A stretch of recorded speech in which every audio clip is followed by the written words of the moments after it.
I understand that, you might have some extra costs, but please take a look at that because we're paying quite a bit per route extra right now to basically compensate the contractors for the extra time that those drivers are driving.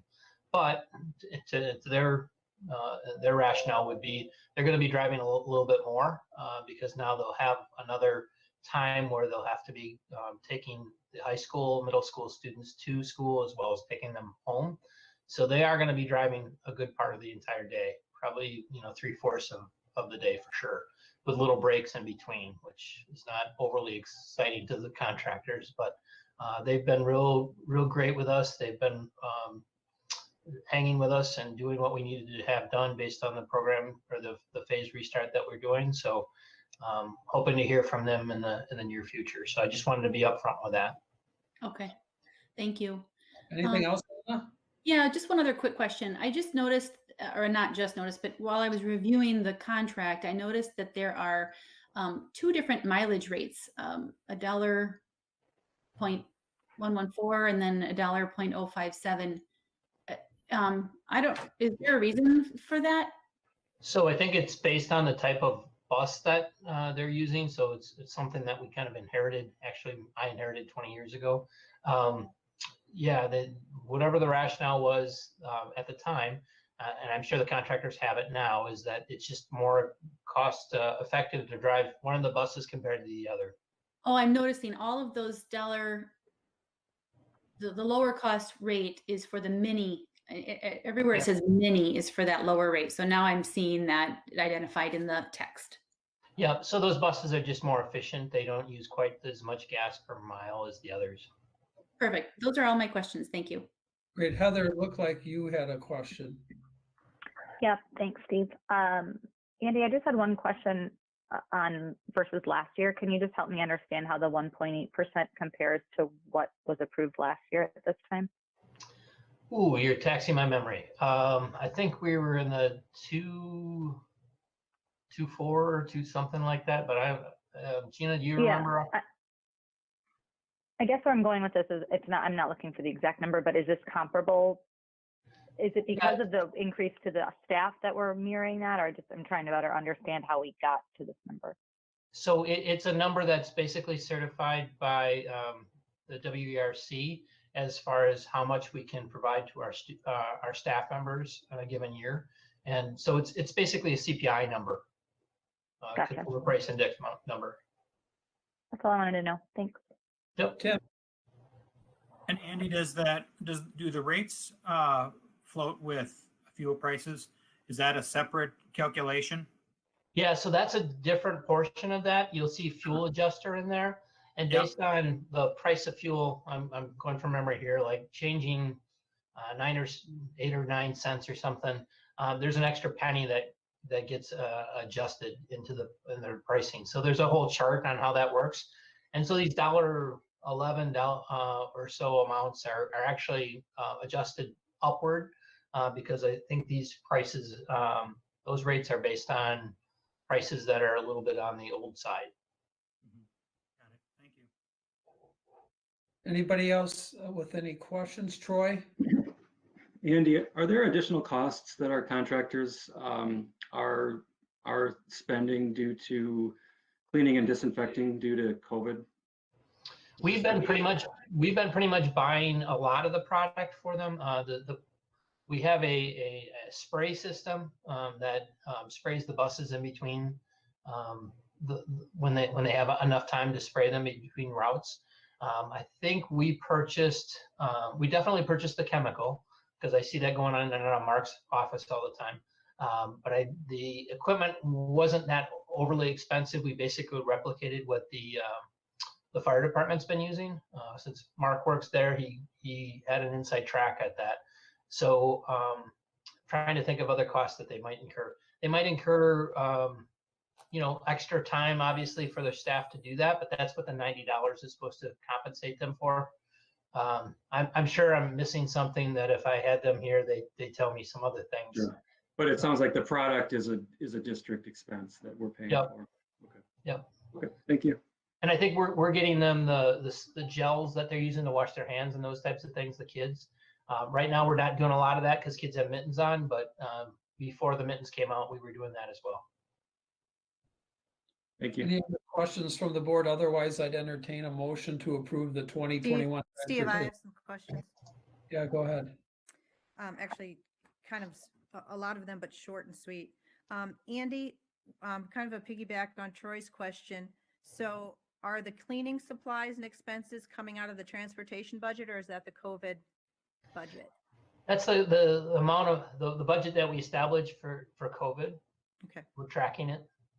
Great, thank you. And then kind of piggybacking on that, when you look at the transportation budget, you indicated that we'd spent 19% of this budget as opposed to 26% the year before. And then, you know, as we start to ramp up, what is your projection in terms of our transportation budget for this year? Will we be in line? Are you expecting us to go over? What is your projection? Yeah, that's really difficult, just simply because I don't know what the next phases are right now. Right. You know, if all of a sudden we went back to normal, then it would, you know, I think we'd land the plane within budget for sure. If we continue this for the rest of the year, the way we have, I could see us going over a little bit. So I can kind of give you a range, but I don't know that I can tell you for sure where we're going to be. Yeah, I think that would just be, you know, as we kind of head through the year and as we talk budget or as this moves forward, I think it would be nice for us to just kind of get an update on where we're looking for transportation budget or how that correlates with our COVID funds and those sorts of things. Yep. I would share with you just to kind of alleviate your fees. There are other places in the budget that we're saving money right now. Okay. So I'm not overly concerned about it, but I am definitely watching it. Then a couple other related, have we been keeping windows open in buses or have we not felt like we need to do that? I know that's kind of been something that's out there about bus riding for safety. Yep. So far we've been, in fact, we just talked about this right, I think during winter break. We're trying to keep a notch or two of a few windows at the front of the bus open. We don't want to freeze the kids, obviously, but we wanted to get a little bit more fresh air in. So we are doing that in all the buses. And then probably a difficult question, but you know, we're learning some things that we're taking forward from educational delivery. Are we learning anything from bus routing that would impact school start times or things that we can carry forward to be more efficient or practical or economical or? I can tell you that Too soon to tell? we're getting better at doing routing because we've done a lot of it. But I don't know that we've come up with any, you know, magic potion or anything and doing anything specifically better. We are utilizing a system that we've been working on. We're finally implementing it kind of for contract tracing, but also just as a safety measure, which is our Unite GPS system, which allows us to know where the buses are and who's on the buses at any given time and where they get in and where they get off.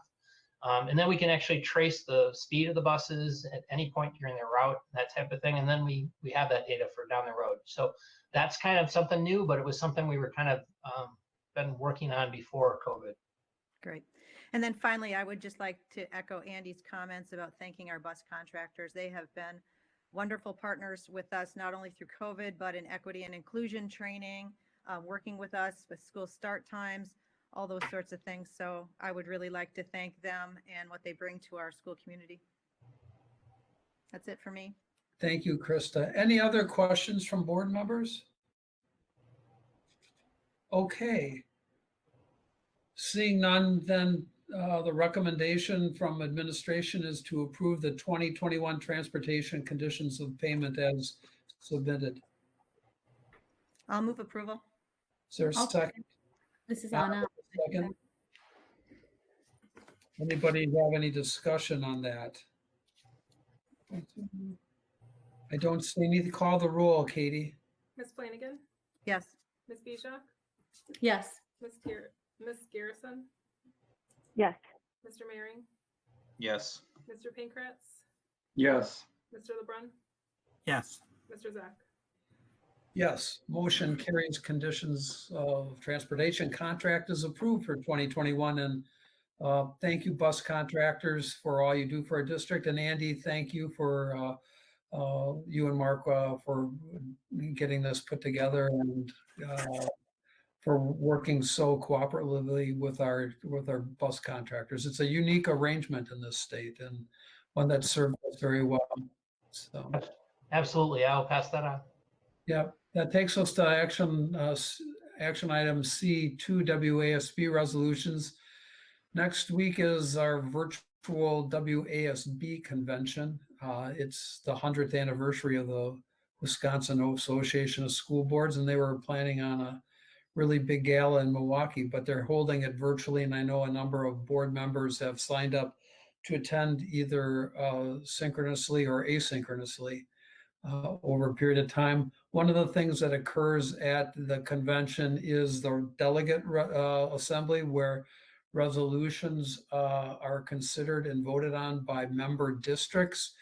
And I think Heather was going to be there in person, but is not available virtually with this. So we'll need someone to attend, and we can do that offline within the next week. I can contact those who are there to see if anybody's interested in picking that assignment up and getting the details out of there. Okay, so think about that, board members, if you're available for that. We have provided board members with the resolutions that will be considered. The typical course of conduct for the board is to accept, our standby policy is to accept the recommendation from WASB unless board members have an objection to any particular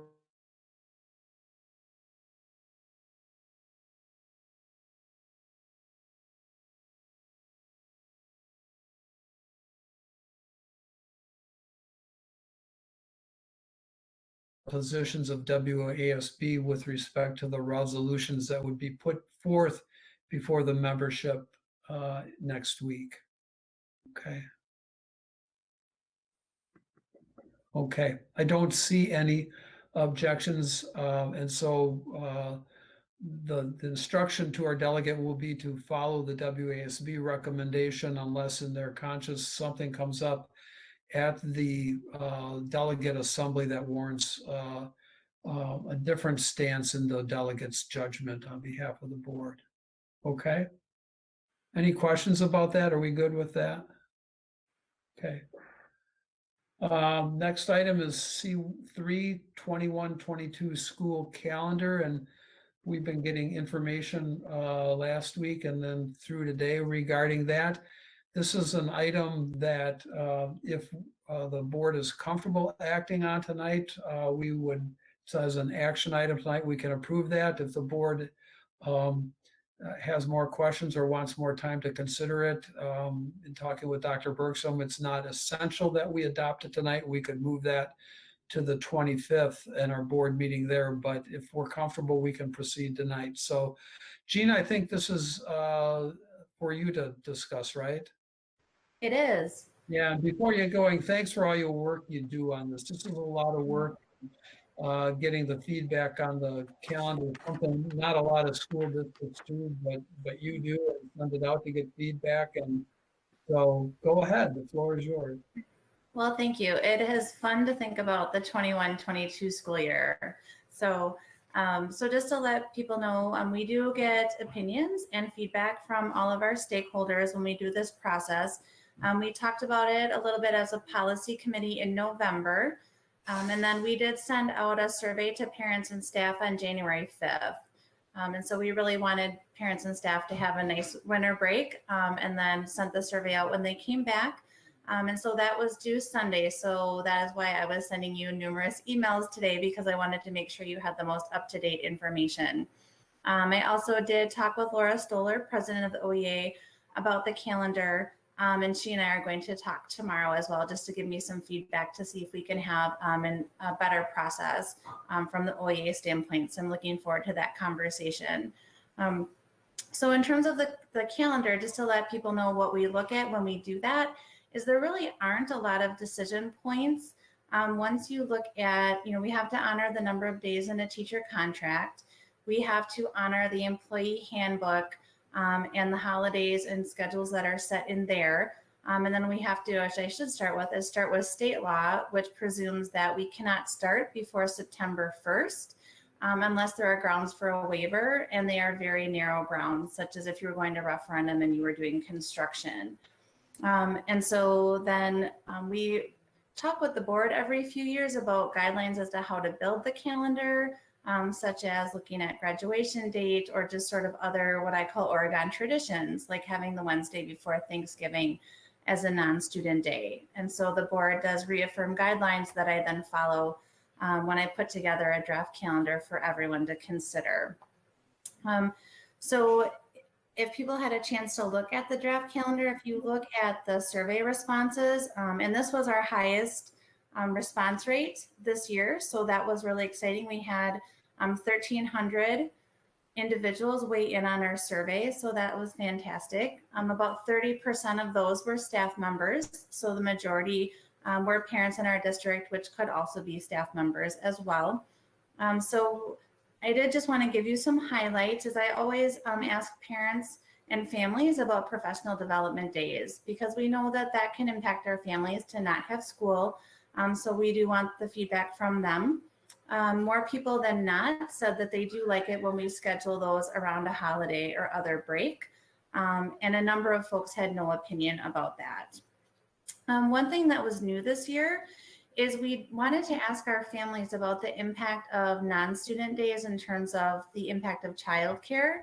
So we were exploring the idea of having maybe different professional development days for middle school and high school than for younger grades, but wanted to check in with our families if they needed those students for childcare.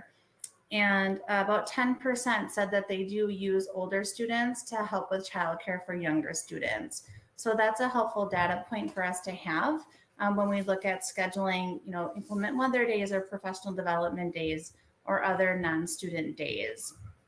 And then we just ask families' preference in terms of those non-student days that have been an Oregon tradition, just to make sure that we are still in line with our community's preferences.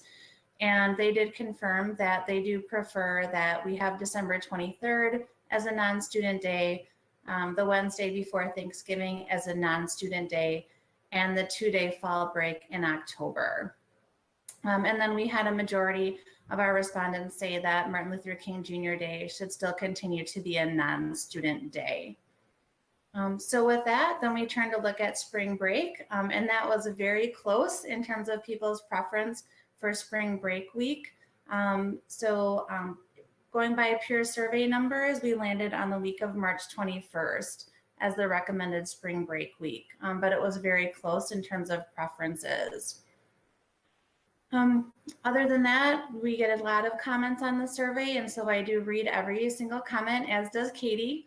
And so just looking at the themes from the survey comments, that, we know that the calendar impacts all of our families, and there is never one single calendar design that works for everyone. We did have a number of questions on there about how virtual learning might impact inclement weather days. So we need to talk about that more as a team. So if you look at the draft calendar, I did do the traditional build in 3 inclement weather days. And then we end school earlier if we don't use them. But that is something we do want to keep talking about as a team once we know more about virtual learning and how impactful that was, if we want to do something with inclement weather days. But this calendar does have that traditional design. So with that, what questions do you have for me about the calendar?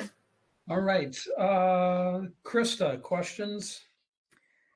I just kind of want to reiterate some of the things because I read every single comment too, and we still continue to have the question about why can't we start school before September 1st? And so I think we just have to continue to communicate that it's not something that board's not pushing DPI about that. They're very narrow on the waivers that they allow. It's Verona got it because they were building a new school and they were at referendum. So it's not like we're not saying we don't want that. It's just not going to get approved. So I think that's a really important point that you continue to make, that school by state law has to start September 1st or after. I'm really happy to see that we've got a record number of respondents this year. I guess that's really my only comments. One is I also think we just need to look at holidays going forward and discuss that with the OEA, because I think there are some opportunities there and some issues that I would like to see addressed by next year. Troy?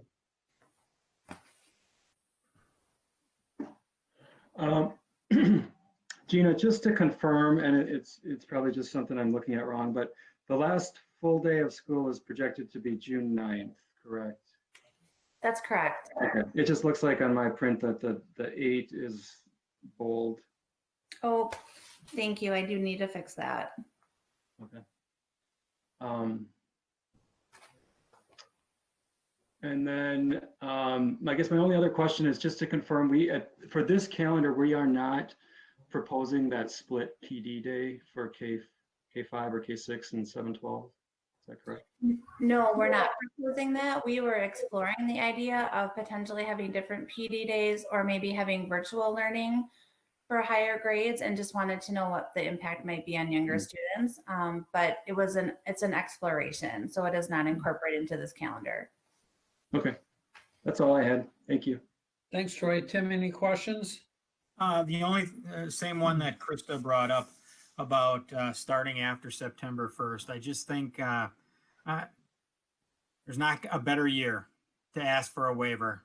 And I think it's worth running it up the flagpole and giving that a try. I think I would much rather have our kids finish early in the spring than start so late in the fall. And if there's a year to do it, this coming year is the year.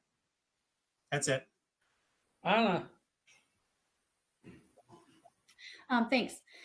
I just had one question, and I guess maybe you kind of answered it, Gina, but when I was reading, when I participated in the survey and was reading the question about the split PD days, it just prompted a question on, what would be the advantages or the purpose for doing that? Just out of curiosity, I'm assuming that most PD is, really meant for all of the teachers, and then it's maybe focused or targeted at the certain age group that teachers are teaching for. So just curious, what's kind of the thinking behind that? Yeah, so you identified one of the challenges of that would be we really try to have cross-school collaboration on PD days. So that would be a definite challenge.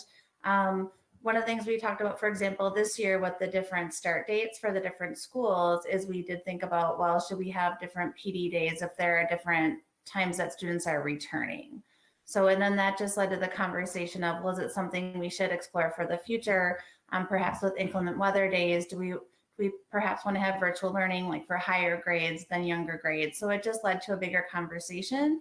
And so since we were doing this survey anyway, we thought this would be a good time for us to at least try to identify what obstacles there might be that we haven't thought about as we're exploring the idea. But it's just a very preliminary discussion, but we didn't want to miss the opportunity since we were already sending out a survey to include that as a question. Great, thank you. That's helpful. That was really my only question for you tonight. Thanks. Thanks, Anna. Kevin, any questions? Yep. Sorry, trying to find the mute button. Yeah, so it was helpful to get the clarification. I know the September 1st start's always controversial, I guess, but always a question, but it's good to understand why it's so tough to move. And yeah, I really don't want to ask. I was going to ask a question about those 3 days and how productive they are versus starting after Labor Day. But again, then you're losing 3 days and pushing it later into the year. So I won't ask that question. But the question I do have, though, is related to snow days and the whole concept of snow days. And I'll probably be seen as the Grinch because we all know how great snow days are when you're a kid. But, some districts have gone away from the concept altogether. You just go virtual, which we should have some practice with now. And we can get done earlier in the summer. Have any discussions or thought been put into that concept? We have, Kevin, and it's a great question. We started talking about a policy committee, and one challenge we need to be sensitive to is that not all of our students or staff have technology at home if we had a surprise snow day. So we are talking about, would it be possible to address that equity challenge if we knew it somewhat in advance?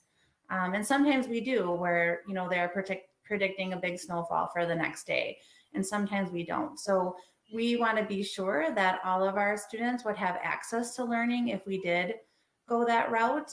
So we are still talking about it and trying to work out those details. So just to be safe, we did build this into the calendar for next year.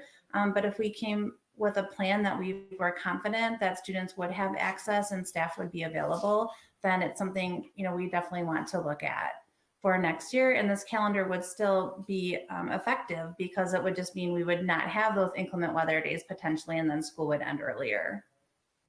Okay, makes sense. I guess, yeah, a lot of interesting comments. I read through them all as well. It's great that we got all the input from the community, that we asked the question as well. And I was happy to see too that, where spring break ended up being, the most popular by a narrow margin, but still the most popular. And it's great that the third quarter is ending before the break, because that's always tough to have a spring break in between a quarter end of midterms and that sort of thing. So anyways, I know a lot of work goes into it. It seems like a simple task, but no, it's not. So thank you. Thank you. Thanks, Kevin. Heather, any questions? Okay, go ahead. Yep, I have a couple. I wanted to echo Kevin. Thank you, Gina. I know this is a lot of work. Couple quick things. I was also happy to see that Q3 ended before spring break. I think that's really positive. Is there a reason why Q2 doesn't end before winter break? Some of the comments that I read kind of alluded to, coming back to 2 weeks of school is kind of hard for learning outcomes, and I was just curious about that. Yeah, so the main reason right now is because we try to have this semester have have an even number of days as possible. So if we were to end by winter break, it would be very lopsided. So especially at the high school, when you have semester-long courses, it would be difficult to cover the similar amount of content in a much shorter time period. Okay, I can understand that. I was also really happy to see, I think it's a change this year, that the last day of school is a full day. So Yeah. probably on Kevin's Grinch level, no students want to hear that, but I just think from an equity point of view, I like that it's consistent with the rest of our calendar. I have 2 questions left. One is, can you help me clarify on Martin Luther King Day? I know that the preference was to have non-student day remain, which that makes sense. But is there, because I couldn't decipher, is there a preference for staff to also have that not be a professional development day, in order to, a lot of times there's community service, or to better align with if teachers have students in the district? I couldn't quite get clarity on if they prefer that or not. So there's 2 challenges with Martin Luther King being a holiday, and they're not insurmountable by any means.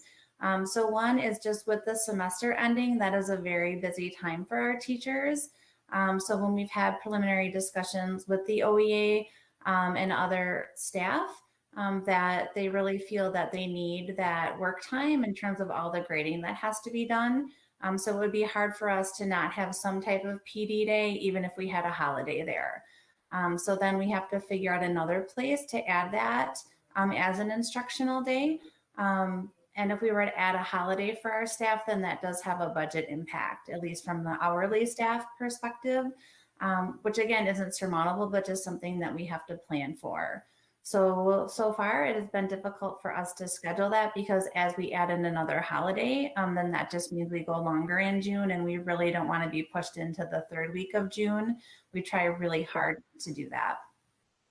Sure, that makes sense. Thanks for clarifying. And the last thing I'll say is I'd really like to do some work on this for next year. It's the holiday schedule as well. I'm not sure if Chris and I are talking about the same thing, but I take a little bit of issue with the spring break, or not spring break, but the long weekend falling on Good Friday and Easter. And I just think if we're really looking to incorporate all sorts of diversity and inclusivity in holidays, that's probably something that's cherished, but might need to be changed. I don't think we have a long weekend over Yom Kippur or Hanukkah or, any of that. So not that Hanukkah is a high holiday, but that's not the point. So it bothers me that we're choosing to put that around a religious holiday, even if it's one that I partake in. So. And the policy committee will be a perfect place for us to talk about that. That's in the employee handbook. So for that to be changed would be a board level decision. So we totally understand. I just wanted to say it on the record. That's it for me. Thank you so much. I know this is a lot of work, and especially this year when there are so many other things going on. So thanks. Thank you. And Heather, while you've given a charge to the policy committee to look at something, I'd give a charge to the Visioning Committee, it's my annual comment when we talk about the calendar, and I see Gina smiling, but educationally, this calendar doesn't make any sense. I mean, that's not a criticism of the process. It's just we've inherited it, and what we do is you move a few days back and forth, but it's a reflection. This model is a reflection of a society that no longer exists and an educational system that no longer exists. And if we were starting to build an educational system and to drive a calendar, it would not look like this, you know? And so we've talked about this over the years and different models that were out there, and there are a lot of reasons or hurdles that are involved in preventing us from getting to a truly educational calendar where time is not the constant but a variable in it. And so that would be my continuing charge to the Visioning Committee to keep looking at that. You know, it's not changing the calendar just for the sake of changing a calendar, but creating a calendar which makes sense educationally. But I support the current model, given, you know, the societal inheritance bag that we've got. So I'd entertain a motion to approve the school calendar as recommended by administration.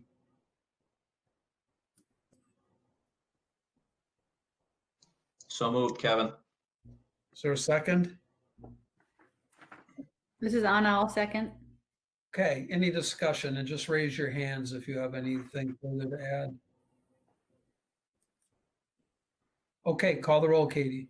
Mr. Maring, Yes. Ms. Bijak, Yes. Ms. Garrison, And a no. Ms. Flanagan, Yes. Mr. Pankratz, Yes. Mr. LeBrun, Yes. Mr. Zach. Yes, motion carries 6-1. Thank you, Gina, for the work. We've got a calendar for next year. Thank you, everyone. Families will be happy to see that, so I really appreciate it. Takes us to discussion items under agenda item D, committee reports. Is there anything from policy? No, we have no report. Visioning, Troy? No report from Visioning either. All right, that goes to information items E. And Dr. Bergstrom, you're up, and I see you've got your slide deck all loaded, so go ahead.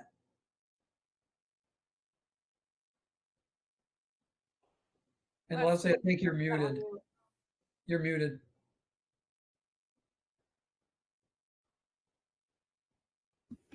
There you Thanks, go. everybody. Here I'm ready to go in one way and not in another. So here's our update for January 11th. We'll talk a little bit about current status and the makeup of phased restart in Oregon Online, the supports that we discussed quite a bit at the meeting last week, health and safety protocols and how we all need to be working together in order to stay in school once all of our students who want to be are in. A little update on winter sports, and then some action steps. So here we are. We know we're moving forward with our school reopening plan, and the actual dates have been set. So you've seen this many times. I just want to put it back out in front of you. I know that grades 3 through 5 phased restart starts 1 week from tomorrow.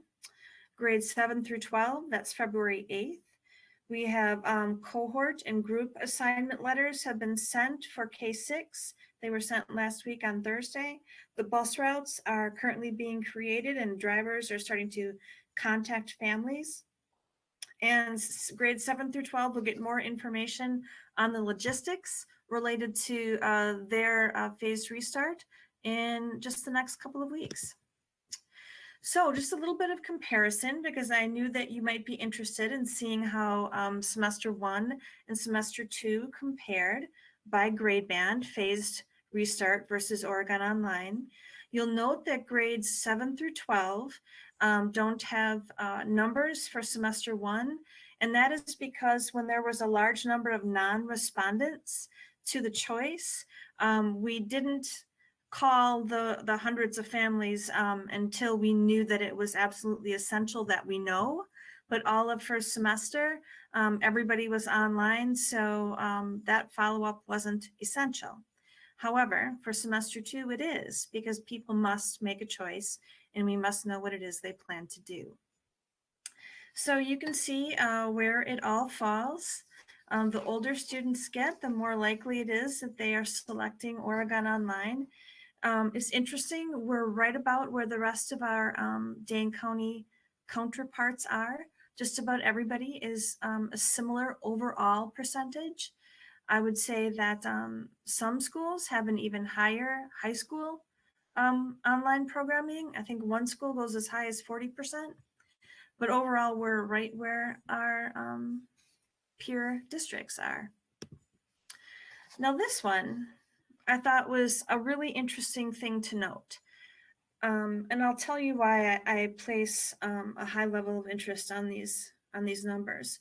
Because you can see as a district, for 74% phased restart and 26% Oregon Online.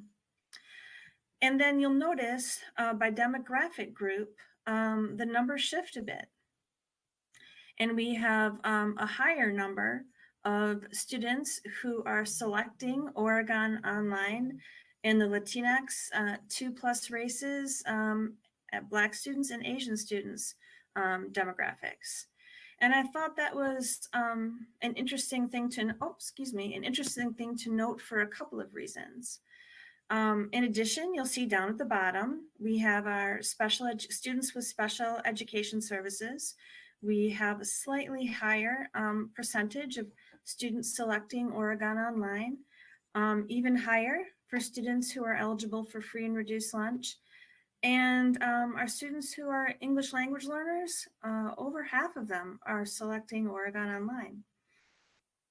Now, I know that some of the selections are certainly due to the excellent online services that are happening. I just think our teachers have been amazing. But when I see these numbers, I'm thinking about some articles I read recently. First of all, I also think about the fact it's really important to ask and not assume that we know what people want. We need to be able to, bring chairs to the table and make sure everybody has a voice in this process, because you can see people feel differently. So then I think about some of the articles I read recently that that address some of the fact that maybe our students of our BIPOC students might not be as eager to come back into school, and why might that be? So Dr. Gloria Ladson-Billings had a really interesting article in Madison 365. And one of the things that she said was that there are a lot of families who live in multi-generational households. And there's a lot of concern about bringing COVID back to the family. And so, that is certainly could be a factor in some people's choices. Another factor that could be out there, and I think that if we really listen closely to our kids, I'd say it is out there. And that is, for some students, school isn't the safe haven that we imagine it to be. And for some students, having a bit of a break from some of the things that they experience in the school building might be welcome. And so for me, some of these numbers are a reminder of how important our equity work is, and a reminder that our school buildings need to be welcoming, inclusive places for all. And that is not to say that that's the reasoning behind all of these the choices that families make. It's just something that I'm thinking a lot about when I see these numbers.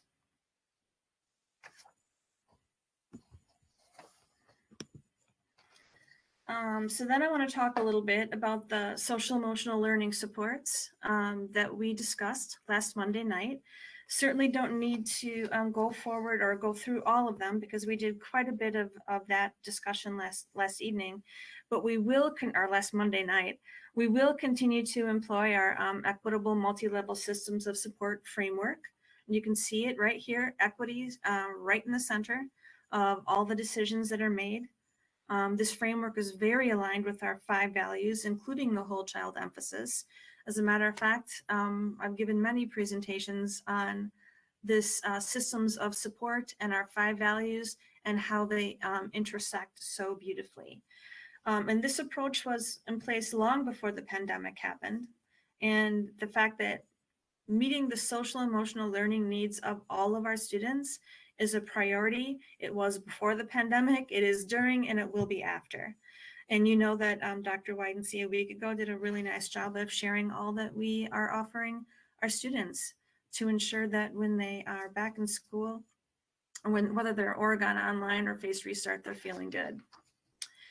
So what are some transition plans that we have in place? Because that's a really important part of the social emotional supports too, is supporting students through the transition. First, if they're getting a new teacher. Second, if they're in a new building. And third, just students, many of them haven't even been in the school for going on 10 months. So we know that the transition supports are going to be quite critical. So we've worked to ensure we're freeing up some Wednesday time for teachers in the K-6 grades who have new students because of a switch from Face Restart to Oregon Online or the opposite, that they have time to have conferences with families and meet the new students.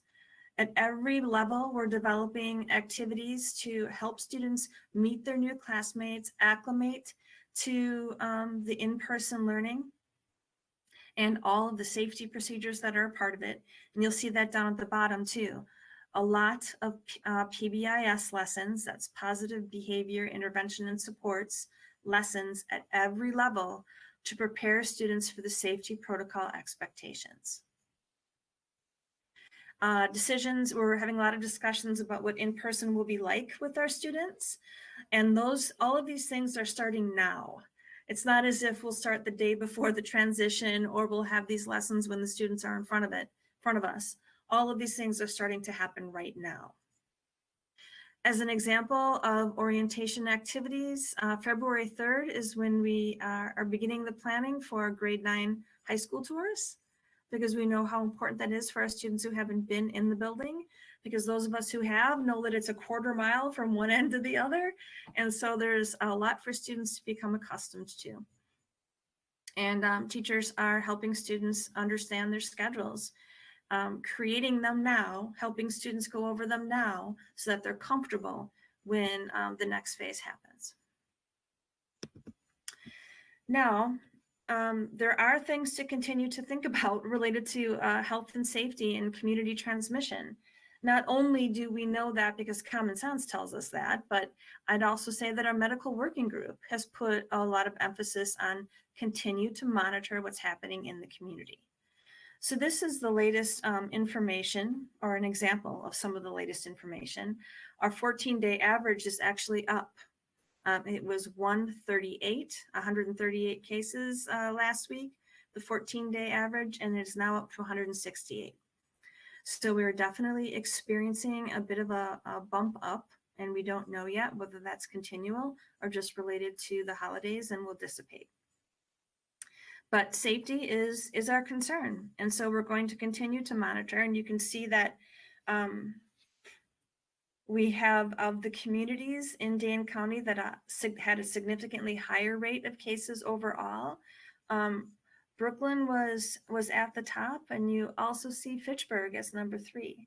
And we know that at least 1/3 of Fitchburg belongs to the Oregon School District. So another thing that you may or may not know, emergency order number 12 was issued today to go into effect when number 11 expires on the 13th. And there aren't very many changes, as it wouldn't really make sense to make a lot of changes as cases are experiencing a rise. One of the changes is outdoor gatherings have gone from 25 people allowable to 50 people allowable with the 6 feet. Otherwise, nothing in the order necessarily changes anything that we are doing, but it is set to expire on February 10th. So here are the COVID updates from our dashboard. You know that it says September 1st up on top because, yeah, it started on September 1st because that's when staff were still in the building, or were first in the building. And you'll notice that students in quarantine, it's not only in-person learning, but will also include students who are participating in athletics. And we're continuing to pay attention, but we also believe that adherence to strict protocols is the reason that we have been successful in our 4K2 programming since early October. Our staff has done an amazing job of ensuring that we're adhering to our safety protocols at all times. And we're going to take what we learned and continue to apply it as we phase in new students. And we're very confident in our ability to replicate this in the upcoming weeks, because once we get our students in school, we want to keep our students in school. And that actually is going to take all of us. We will all need to work together in order to keep our students in school. So one of the important things, and it came out as a message to families today, is for students who are starting phased restart, whether you're in the 3 through 6 band or the 7 through 12 band, we need you to start reporting positive COVID cases in your household and or required student quarantines or exposures from January 4th through the end of the school year. And I know we're starting earlier. You're not even in person yet if you're a 4th grader in phased restart, as an example. But we're starting it now because we need to have that information in order to know that you are eligible to return to school on January 19th. There may be some students who need to start that time period in quarantine or in isolation. So that's why it's really important that we make people aware that the reporting needs to begin now in order to ensure we're all safe when the students are coming back on January 19th and February 8th. So parents were told to report to the Oregon School District attendance line if they have anything to report between now and their students' return. So as part of working together to stay in school, students and families, and you've seen this before school every day, there is a daily home screening checklist. And it's very important that families go through the screening checklist before students are sent to school. Because if students have a fever of 100 degrees or higher or any of the symptoms, stay home. We won't be bringing backpacks to school. We will be, because lockers won't be used.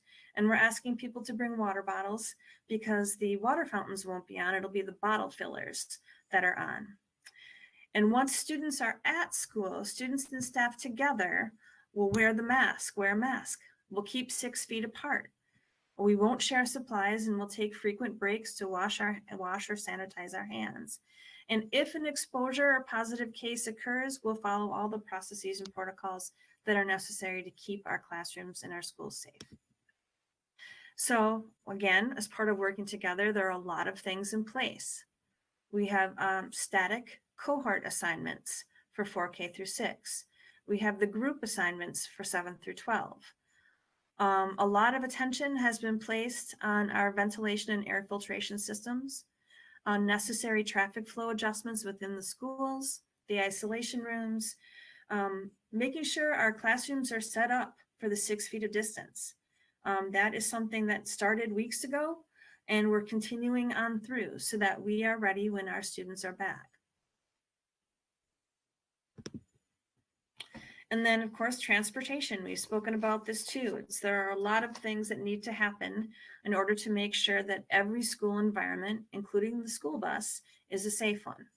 We also have to do modifications to bus routes, and the bus capacity is slightly modified. It'll now be 1 child per seat if you have, unless you're sitting with someone from your household, as opposed to a child every other seat.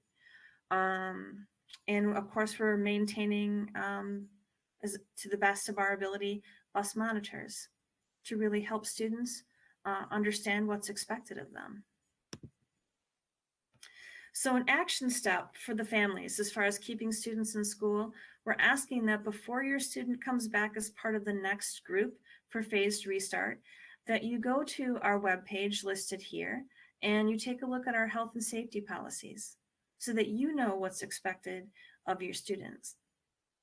And we, of course, as I mentioned, we want you to report positive cases or quarantines, and then be ready to use the daily home screening checklist. so that you know when students should be staying at home. And honestly, students should stay home if they're really not feeling well, period, which means there will probably be more absences, but that's the way we will all work together to keep our students in school. So phased restart information for K-6 was sent out on January 7th, and grades 7 through 12 should be receiving it by the 22nd. Now, what's next? For kindergarten through grade 6, bus drivers are contacting the riders with details. That started on Friday. If you haven't heard from your bus driver yet, please don't worry. It takes a long time for them to make all of those individual personalized phone calls or emails. Teachers are meeting with the new students, as I mentioned, either with the students and or with their families, and all of the PBIS lessons are in preparation or have already begun. For grades 7 through 12, we'll be sending building level logistics to families in the next couple of weeks. It'll take a little bit longer for the bus routes to be created because there was so much that went into creating them for K-6. The next step is 7-12. And then they'll be getting orientation information to students who are actually new to the building itself. So what are we doing as far as expanding our capacity for phased in? Well, we've spoken many times about the need for additional staffing, particularly we're talking substitutes and potentially paraprofessionals. But for substitutes, the HR department, led by Gina Jonan, has come up with several steps to increase our recruitment efforts. And one of them is based on a suggestion from one of our families to streamline the application process. They made a fillable PDF that's in addition to what's on WeCan. You can get the fillable PDF right from our website. The dedicated building subs that show up every day to the school, they don't have to be called in, they're not assigned, they just show up every day because we are assuming that there will be absences to be filled, and we have been right on the money with that so far. Their pay was increased to $200 a day for a dedicated building substitute in order to attract more people, and that was set based on what people are being paid in districts surrounding us. We will reimburse the $150 licensing fee for designated building subs. We're offering a $50 referral incentive for our Oregon school district staff who refer people who become substitutes. And we've already sent an email out to families asking either those who are interested to apply and or to help us spread the word. And then our new increase in nursing time begins next week. So now I'm going to move to Oregon winter sports. Just give you a really brief update because you got a lot of information on that a week ago. But as you know, the winter season started last week. We had our first competitions this past weekend. So I know that was very exciting for a lot of people. We're adhering to all of the proper safety protocols and guidelines for competition. And all the future competitions are being scheduled pretty continuously. And if you are on social media, you'll see that there are all kinds of posts about what's coming up because people are so excited about it. Now, in order to ensure that this can happen and this moves forward in a positive way, we need to be able to be really, really tightly aligned to our safety processes and protocols. And what this means is that every student athlete must complete a symptom screener by 9 a.m. each day. And that either a member of the athletic department or one of the school nurses then follows up with the student if they checked something on the screener that leads us to need to ask more questions or to tell them that really they just need to stay home. And then coaches double check with students at the beginning of practice or competition related to symptoms that may have come up since they completed the screener. And then very tightly, students who do not complete the screener are not able to participate. Even if it was just a simple, I forgot. If you don't complete the screener, you may not participate. And honestly, I believe the screener is, doing what we intended it to do. There were, I think it was 19 students who missed a practice because they, had a symptom. And some of them were fine by the next day and could go into practice. And some of them, they ended up needing to stay out a little bit longer. But the point is, the screener works for the small number of students who need to take it, because out of the big population, the number of athletes is rather small. So the screener works, and it's a good thing that we have it, because I think it'll be key to ensuring we can continue safely. So the medical working group update now. I'm very grateful for this wonderful group of people. You can see they've discussed some really important pieces in their 4 meetings thus far. They've reviewed and shared their feedback on our return to school plans. They gave us considerations for the timing of phasing in-person learning in, and they've talked about athletic competitions and the benefits and challenges on two separate occasions. And then they also gave feedback on the mental health supports we're offering. So they've really been invaluable, and they have their next meeting on Monday. And on Monday, we'll be focusing in quite a bit on ensuring that we put all the ideas on the table regarding how to work together as a community to ensure that once our kids are in school, we're keeping them there. We're keeping it safe for them, because it really will take a whole community effort. Now, just a little bit on equity, because this is something that we never stop talking about. Consequently, it's on every agenda. And you'll see we'll go over a few things that are key. For instance, you know that as part of our equity plan this year, that, making sure that we are reaching out to parents and guardians in the community is extraordinarily important, and that's why we've had 2 different community forums. But we're also starting the parent and guardian group for parents and guardians of students of color. And we'll be starting that by early February, and we'll be working with Nehemiah to get that up and running. January 18th, we have a staff professional development day, Martin Luther King Day. And while we know and completely respect the fact that teachers need a lot of that day to prepare for phased restart, we're taking a little bit of that day and dedicating it to doing the work necessary to making our community this safe and welcoming place for everyone. And we're doing that with some online modules that will help us better understand implicit bias. And we've done that work before, but that's not work that's ever done. It's work that we're continuing to lean into, is how to help us better understand ourselves. And for the anti-hate speech implementation, the next phase is working on lessons on the educational standard of diversity. This is all part of helping our students understand why we have the anti-hate speech policy. They've already had information on the consequences of the policy, or of breaking the policy, but now we'll have many lessons on why this is important. And we've already spoken about identity, and now we'll speak about diversity, and then we'll move into justice, and then we'll move into action. And one really exciting thing is that high school student reps are working with the teachers on the creation of these lessons. So that's another part of our equity plan, not only ensuring that we have more opportunities for parent support and interaction and community support, interaction and education, but also that we are listening to the voices of our students. And having them involved in that is really critical. And then beyond that, we have continued involvement of our student groups. For example, the Gay Straight Alliance led an Oregon Middle School staff meeting in December.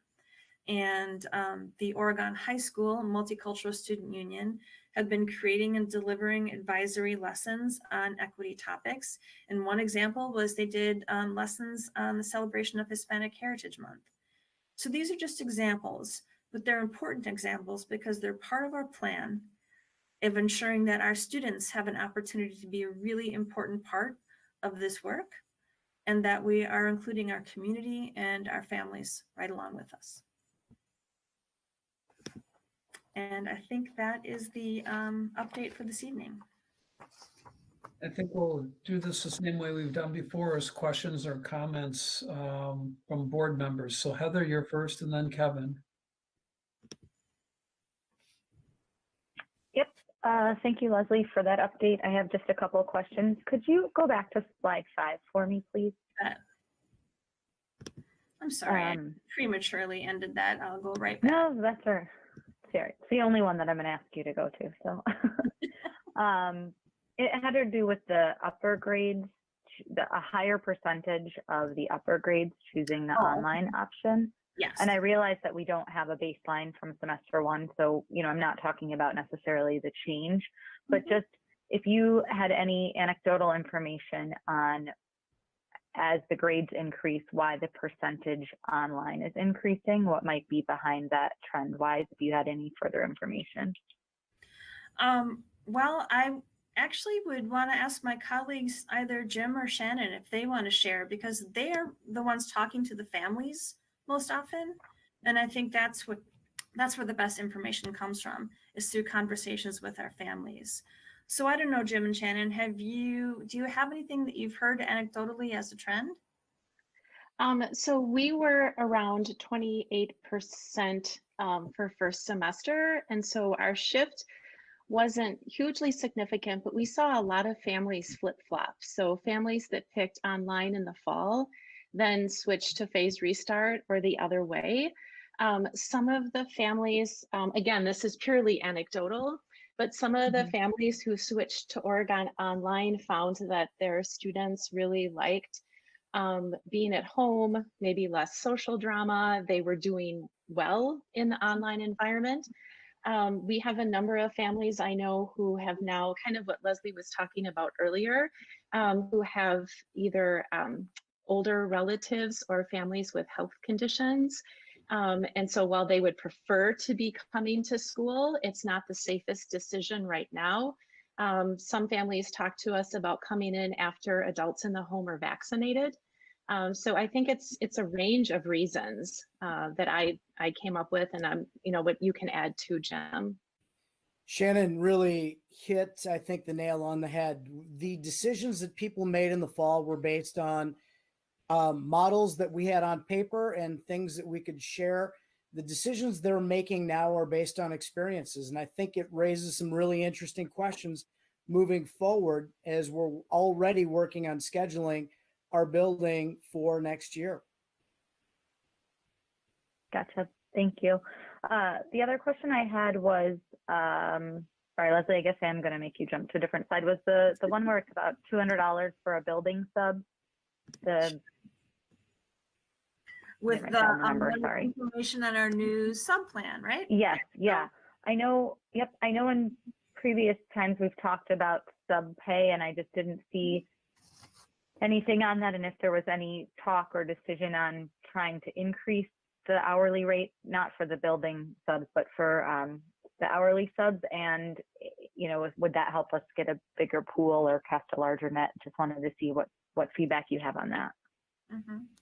And for that, I'll probably defer to Gina, who's more of the expert on that, because she talks to her colleagues in the other districts related to what they're paying, what they're seeing, the improvements that they see when they increase pay, or the improvements that they don't see when they increase pay. Sure. So Gina, do you want to add a few sentences on that? Certainly. So we do talk about increasing our pay every year. Right now, our non-long-term and non-dedicated subs are at $16 an hour or $120 a day. It's very comparable to what our paraprofessionals make, so we also want to be really sensitive to that. In addition, I would say when we've made phone calls to ask people to sub, we are really lucky in this district that we have a number of parents who sub because they want to be on the calendar with their students. And want to be part of the school while their kids are in school. So I would say that has been our biggest barrier to our lower sub pool this year, is because more students are home. So less people are available to be present in the district, along with the other challenges that Shannon identified with just having family members that are a higher risk, and people either not being comfortable in person or not being comfortable with the technology. So if we thought that we could raise the rate and increase our pool, I think it's definitely something that we have looked at and considered, but we felt that we wanted, with the limited financial resources that we have, that we chose to put that to the dedicated building subs and really focus on securing those particular subs. I am hopeful that with kids coming back to school, that we will have more people interested in coming back or being new to us and subbing when their kids are in school, because it really is a rewarding way to be a part of our community. So if you have anyone interested, and Tim did refer someone to me today, so I really appreciate that. We are happy to reach out and talk that through, and principals have done a wonderful job of talking about safety procedures and giving tours and explaining we will train people so that the technology is not hard. It just takes someone to walk you through it. So if anyone out there listening or watching is interested, please feel free to call any of our buildings or call me, and we're happy to have you try it because there is no pressure. And I would say, try it for a day and I guarantee you'll want to come back. And that's why I asked you to answer those questions, because they become infomercials and I very much appreciate it. Right. Got it. Yeah, thank you. That's helpful, and also helpful to hear about the paraprofessional rate. I hadn't thought of that before, so thank you. The last question that I have is for Mike, just on the athletic side of things. If we could just get like a mini update on how scheduling is going and how the matching up of the kind of the parameters or the policies on, what our kind of details for COVID guidelines are versus other schools, and just kind of a little bit of an update on what that's looking like. Sure, thank you. Yes, as Leslie mentioned, we're continuously adding games to our schedules. We added 6 or 8 games this afternoon, so that's something that's always popping up. Again, we're able to add games because people are losing games, so that is a benefit to us. The other question you had was in regards to, I'm sorry, Heather. Oh, it's okay. Just the scheduling and how, well, first of all, I have a quick question on what you just said. People are losing games. Is that because programs are being paused and then they're not able to play and we're just picking up the, okay. My second question was the kind of the matchup of COVID guidelines, how schools have varying, whether it's fans or concessions or whatever, what have you, how the matchup in our kind of parameters are with other schools. Is that going well from our perspective, or is it a challenge? If you can speak to that a little bit. Yeah, so far it's been, I'm going to say it again. So far it's been okay. We have had, we're going to have to go to the back to the drawing board with a couple schools because they are doing things that we're super not comfortable with. So we'll try to figure that out, and hopefully we can come up with agreements and make that work. They're little things, but they're things that are important to us. So that's something that, we go back and forth with on contracts, just like we do on dates. So that's something that's definitely at the forefront. But to give you an example, we have some schools that still want to do concessions in the gym with masks off, and we're not really cool with that. So we're going to ask them to do that, and if they can't do that, then we'll try to find somebody else. Gotcha. That makes sense. My last question on that then, and I'll let everybody else have a turn, is Leslie, just to confirm, or Mike, that hopefully there are none, but any additional COVID cases from athletics then would be added to the dashboard for us to review week to week, correct? Yes, and I will be sending you the letters too, so that the board is staying on top of the numbers as they happen. Right, because if these kids aren't in school, it would no longer be a PVE specific thing. It would be an athletic specific letter. Is that right? Yes, and we're trying to create sensible procedures related to not just the notification for COVID and in-person learning, but COVID cases in athletics, and trying to make sure we're mirroring the processes in both places. So yes, we'll have all of that information for you. Okay, that's thank you. That's all that I had. Thanks. Kevin. Yes, since we have Mike, I have an additional question. So thanks for the kind of general summary, which obviously Heather asked. Mike, what would you say, especially with the girls' season being so truncated, what is the goal, if there is a goal? Obviously, safety is the first thing, and finding matches is. But if we ever have a goal for both girls and then boys basketball, and we'll talk about the other two sports, what is the goal? Is it 8 games, 10 games? I mean, if you had to point to something. Yeah, so I don't have a number. What we're trying to do, our goal is to play contests as early as we can and then spread those out over the course of the season, and then also being able to play multiple games before the tournament season starts. So as I'm looking at my schedules right now, boys basketball has 1, 2, 3, 4, 5, 6, 7 games. We have a little bit of a window next week that we want to try to fill. Girls basketball has 1, 2, 3, 4, 5, 6, 1, 2, 3, 4, 5, 7 games as well. And they also have a little bit of a window in there, but we have some contacts with some people. As a reminder, the regionals start a lot earlier than they normally do. So that season is a lot more shorter than normal. So we're going to try to add as many games as we can that aren't just jam-packed, but that's something that we're definitely keeping an eye on. Makes sense. And I think you said last time wrestling's kind of not stuck. They can play basically once every 7 days. So you'll have probably the maximum 4 or 5 matches, right? We already have the maximum for wrestling because wrestling starts the regional on January 30th. So they'll wrestle on the 15th and then they'll wrestle on the 22nd. Due to the WIA rules and policies, we can only wrestle once every 7 days. So their schedule is already full. Okay.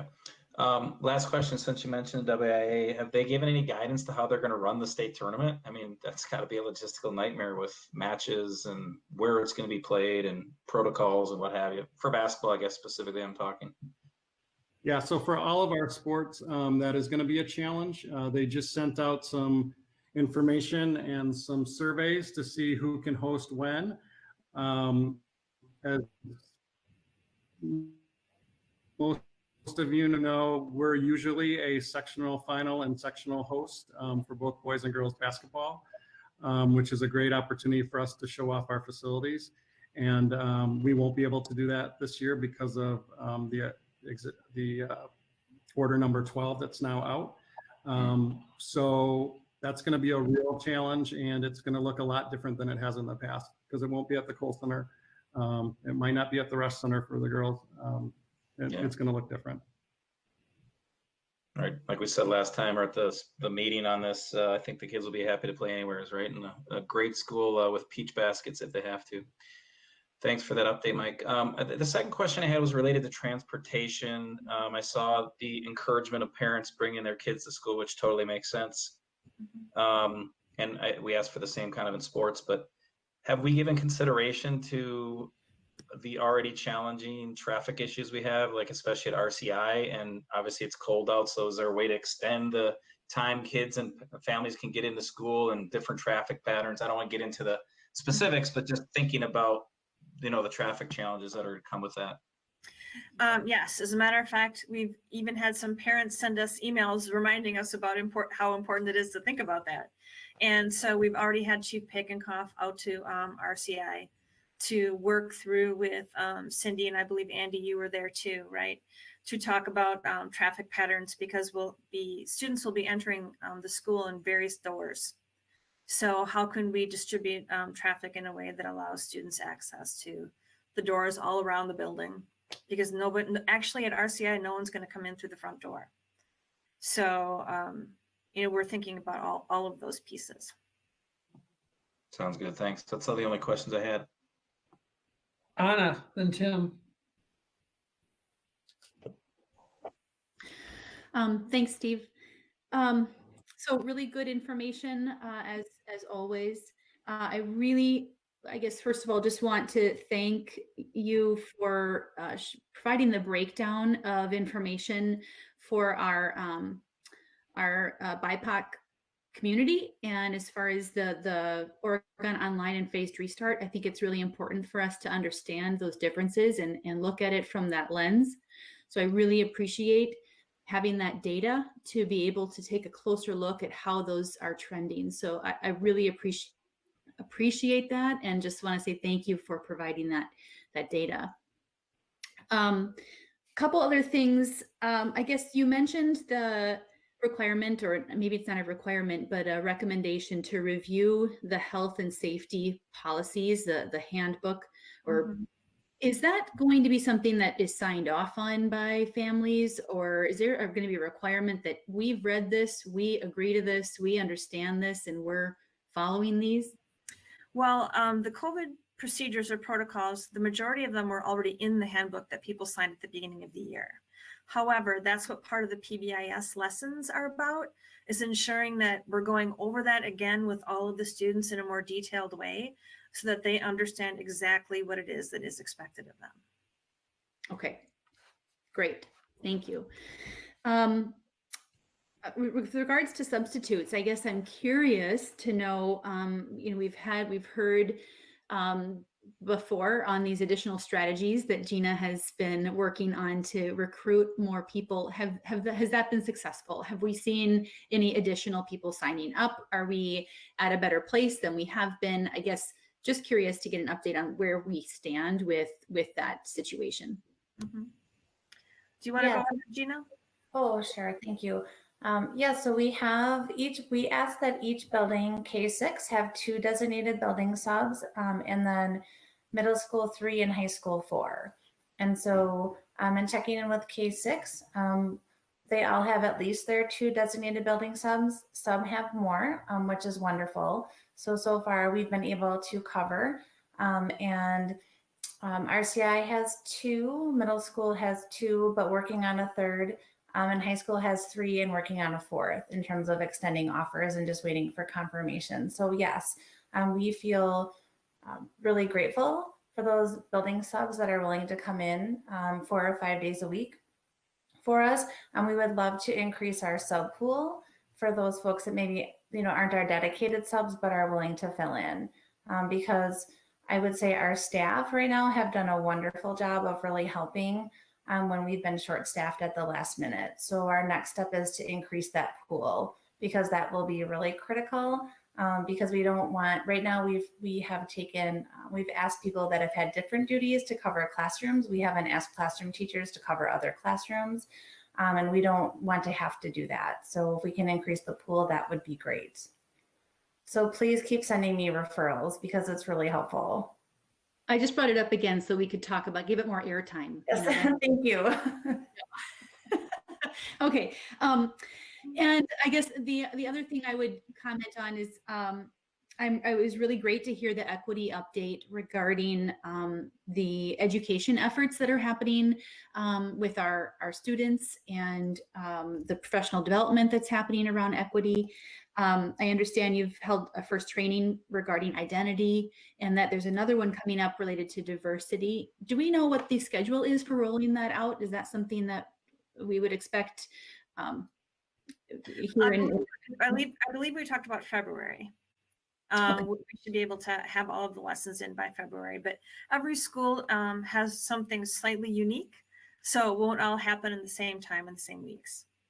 And that makes total sense, that it can be kind of tailored to the school situation and school community. So that's great. And then I guess just one follow-up, and I don't really want to focus on athletics, but obviously we've made a pretty big decision this last week with regards to that. And I guess I do have 2 follow-up questions. The first of which would be, is there flexibility at this point in time for families who may not be comfortable with the decision that was made regarding allowing competition outside of the county to switch their model if they had selected phased restart, but now they're concerned about that and they want to choose Oregon Online, or vice versa? I guess I'm just curious to know what level of flexibility there is at this point in time for making those decisions. There's quite a bit, Anna, because honestly, the high school developed their model to ensure that there would be some flexibility for students who had to quarantine and come back, et cetera. And that's why the pivot point between phased restart and Oregon Online is Google Classroom. And Great. So there's lots of flexibility in it. And then the other question I guess I'll just bring up is that, we talked about that the rates are higher. They're up from last week. So we're seeing, at least for now, a trend in the opposite direction than what we really want to see. it just brings to the forefront the question of when do we make that decision of when it's time to no longer move forward with that with the competitions and the close contact. So I just bring that up as another point to say, you know, how are we making that decision? How are we monitoring that? And you don't have to answer that, but I just bring it up as something that I guess I'm wanting us to be very thoughtful about. Thank you, Anna. And I believe it's back on the board agenda for discussion on January 25th.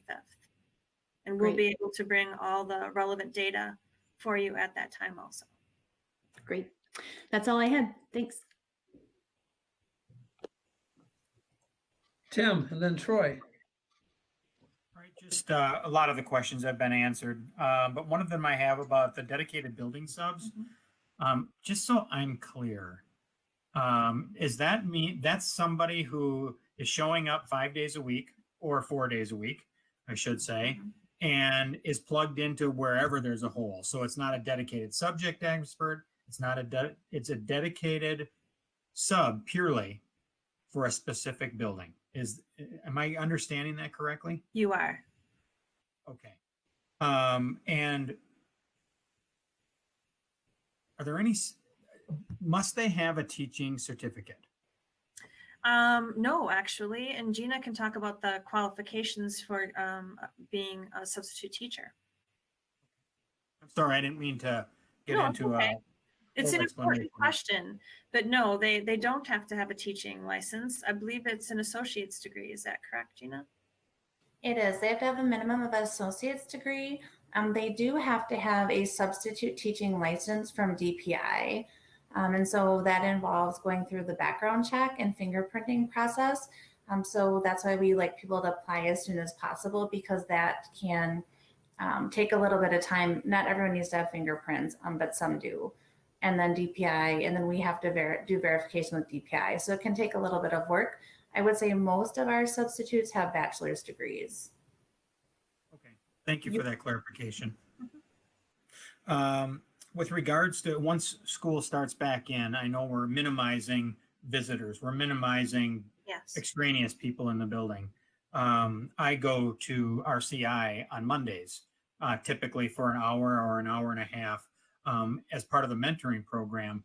Is that something that needs to be redefined as we start bringing kids back in school? We'll definitely need to talk about where some of those things take place and ensuring that there's a designated spot that allows for proper social distancing. For instance, I meet with my mentee too, and it's a wonderful hour, but because the whole building was empty, we really had our choice of places to sit, right? Well, it won't be like that once all of our students are back. So there probably will need to be some coordination. Okay, very good. Mike, one quick question for you. I know certainly within the school, there's staffing considerations and transportation that the pool is shallow, for lack of a better term. How does staffing or coaching look for sports at this point? And do we feel like we have a good solution for transportation, considering the games that are upcoming? Yeah, so in regards to staffing, we're fully staffed. We're always looking for qualified people to fill some spots if we have them coming up.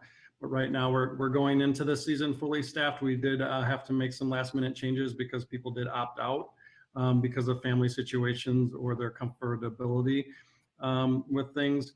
As far as transportation, we are good. Mark Fink has been doing a great job with getting those things together.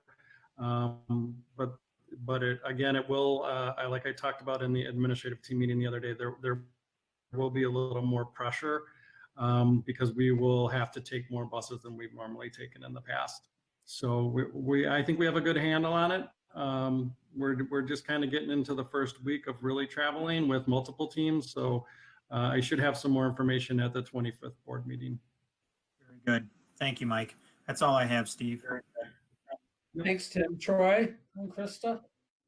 Okay, just one quick thing. Most of my questions were already discussed, but I'll give subs a little bit more airtime here, and really just a consideration. In the past, I know we've talked about having some actually dedicated or full-time building subs. So I guess just an observation that we may want to learn from this situation with our dedicated subs and consider that for next year, that maybe we want to carry some of those practices over, because I know that having consistent subs in our buildings is very helpful to our teachers. As they need to take time off unexpectedly, it's very helpful to have professionals who understand the systems and protocols, and not just, it's a huge relief for our teachers. I know that. So just an observation there. And then I did have some other athletics questions, which I'm just going to hold until next week. So that's all. Thank you. Thanks, Troy. Krista? Great, thank you. Leslie, if you could bring up the slide where you talked about our different school district students in terms of their choices for virtual or online. You bet. The one with demographics or the one that was, gotcha. Both, I mean, but this one can stay up, that's fine. I really appreciate you presenting this information and the slide before where we have the breakdowns. I guess my question is, and I'm trying to focus my questions in the board space of looking forward. Do we have any plans? Because as we move forward, we hopefully can move to a space where kids are in school more often, or we're moving to this, this plan is changing.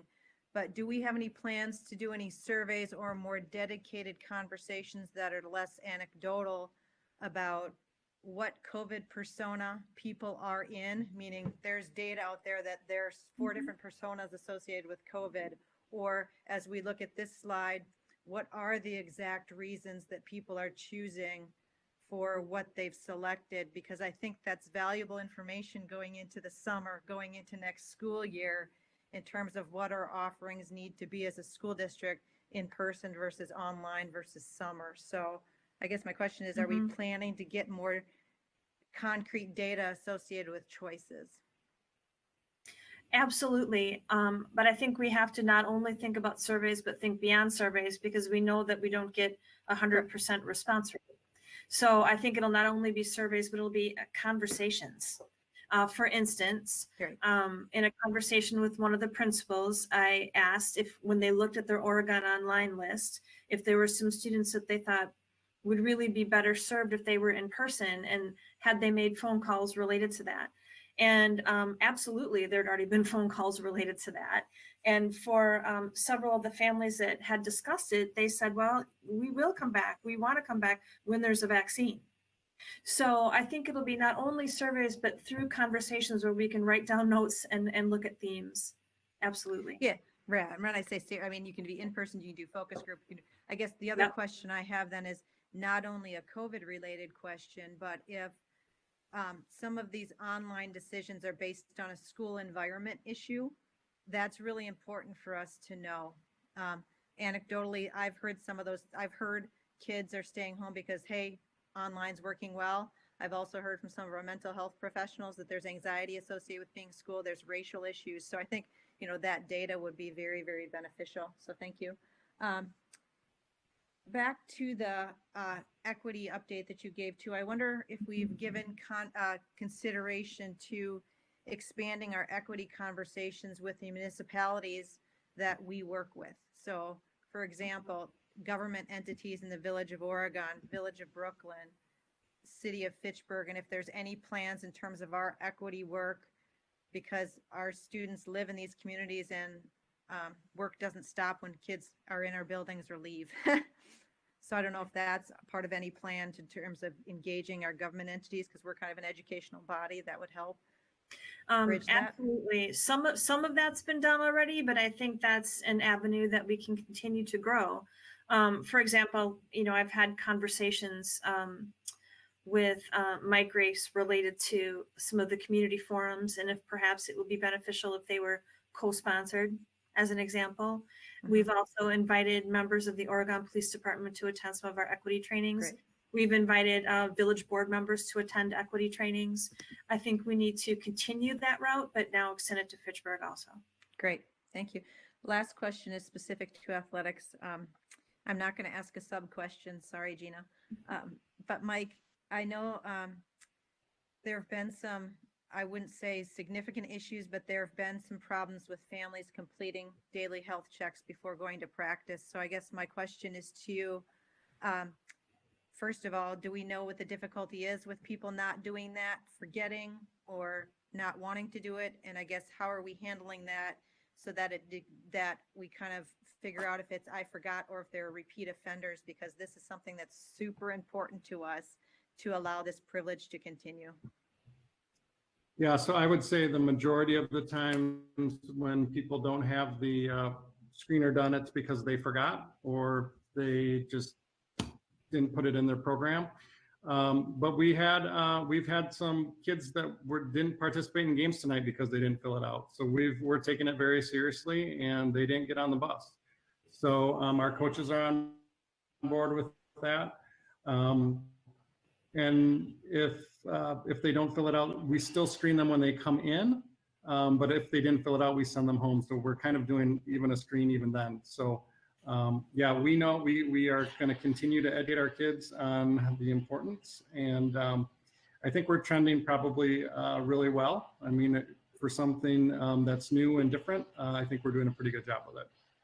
Great, that's good to hear, because like Anna said, I mean, that was one of the reasons I put January 25th on the agenda, because these are things that we have to look at if you know, we're all taking this seriously, from students and families and staff, and really communicating why it's important from a health and safety, not only for these families, but for our whole school district and our whole community. So I appreciate your work there. Thank you. You're welcome. Thank you. Done, Krista? Yeah.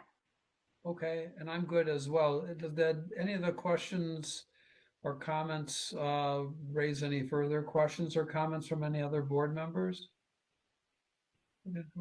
Sorry, I guess one other question for Mike. You know, on Facebook this weekend, there's a lot of sports tournaments going on with 5th and 6th graders and 7th and 8th, and they're not school-related teams, but I know through our youth sports summit, one of those recommendations was your relationship with youth sports organizations and conversations that you've started with them. And I wonder if there's any opportunity for us to share safety protocols with those organizations. And I know some of them are not operating right now, and parents are kind of doing tournaments on their own. But I don't know if there's an opportunity for us to take a next step and share the importance of these protocols or what they are, so that they filtrate down to 5th and 6th, 7th and 8th that potentially are parents or youth sports organizations, but that impacts our ability to keep kids in school. Mm-hmm. Yeah, that's a great point. But I would echo what you said, that the traffic that you've seen has not been it's kind of been offshoots, and it's been parents kind of doing their own thing in the information that we've gathered. So it isn't a concerted effort by any youth sports group. We had that happen all in the summertime as well, with baseball and softball and those sort of things. So we have a good relationship with our youth sports partners. This is just something different where parents are deciding to create their own teams and do this on their own. But I will make a note of that and make sure we talk about it. Yeah, I mean, these sports organizations carry a lot of weight with families and parents. So I think the more people we can get endorsing these protocols, that would be great. Mm-hmm.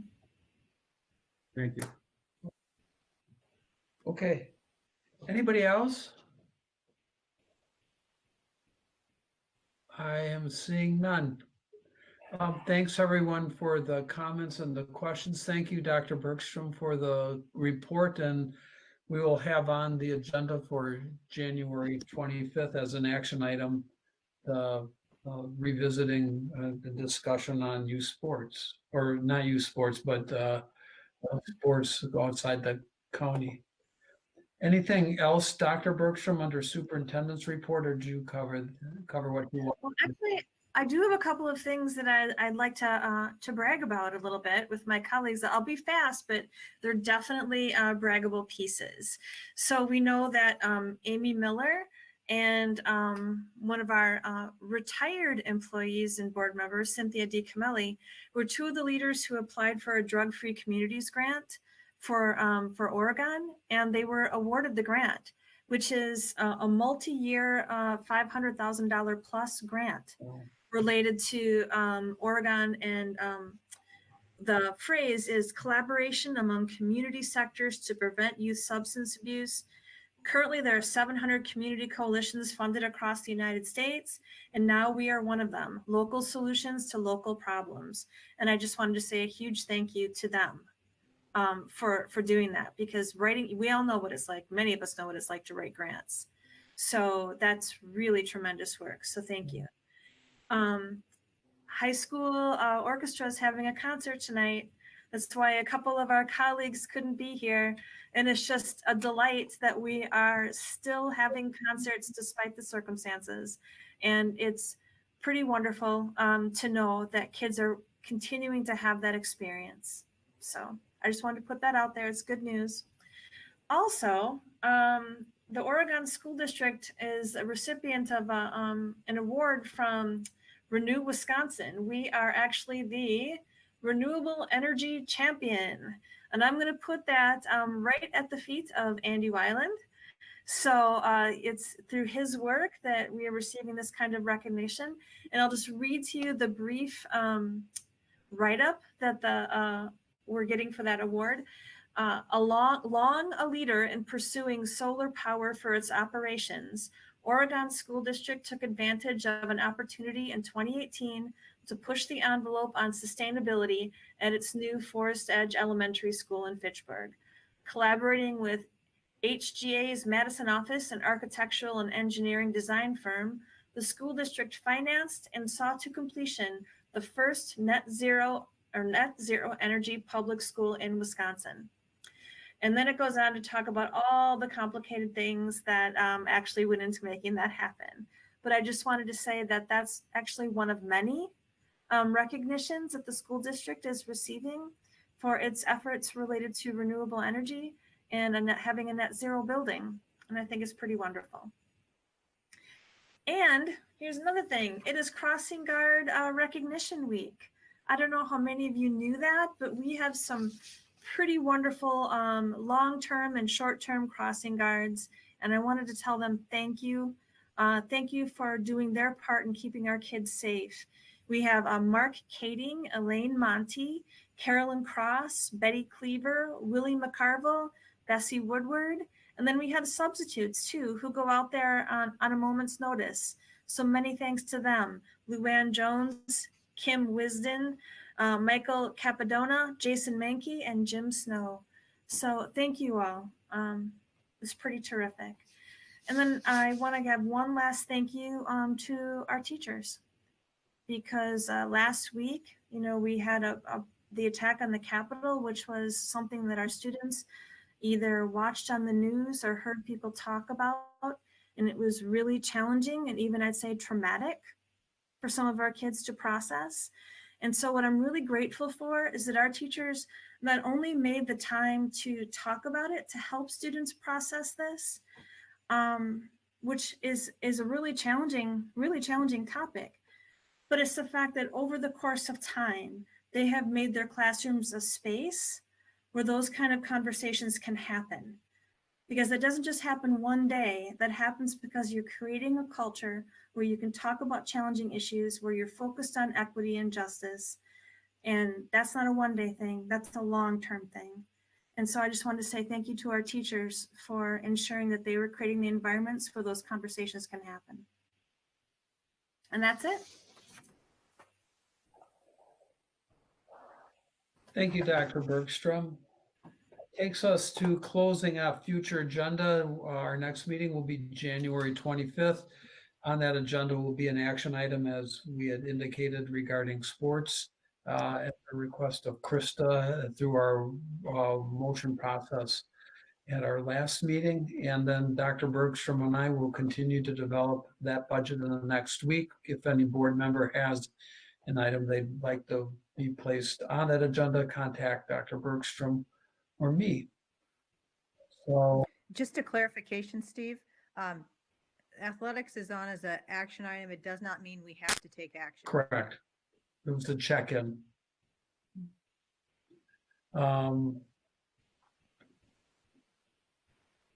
All right, checkout, anybody? Let me go I through. just have one thing.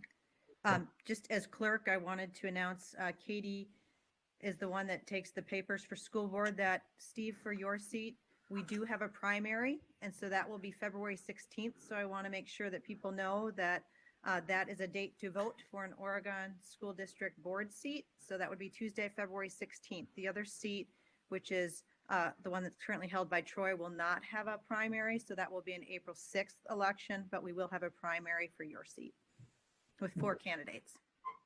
Top two vote getters will go on to April 6th. Right.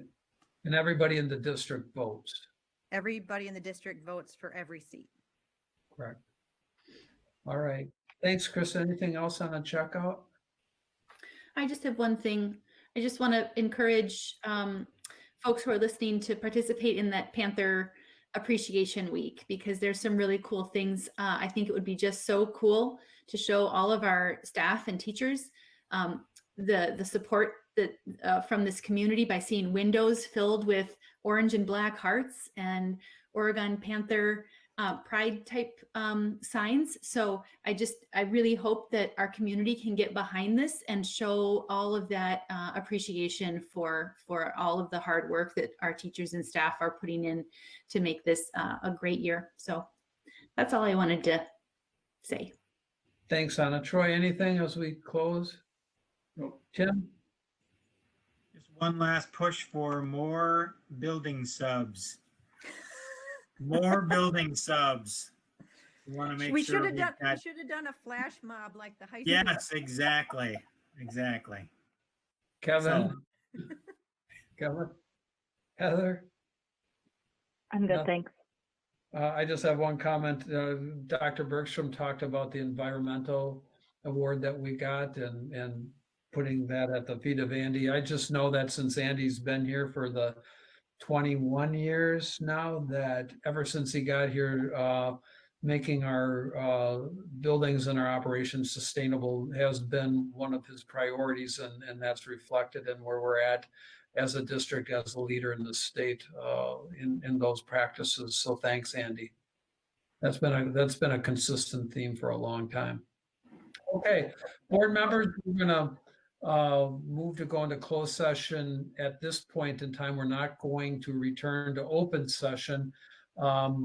And you've got a link to that closed session through email, but right now I need we will consider moving into closed session to consider employment, promotion, compensation, or performance evaluation data regarding district administrators pursuant to Wisconsin Statute 1985 1C. This is our annual review of our so administration.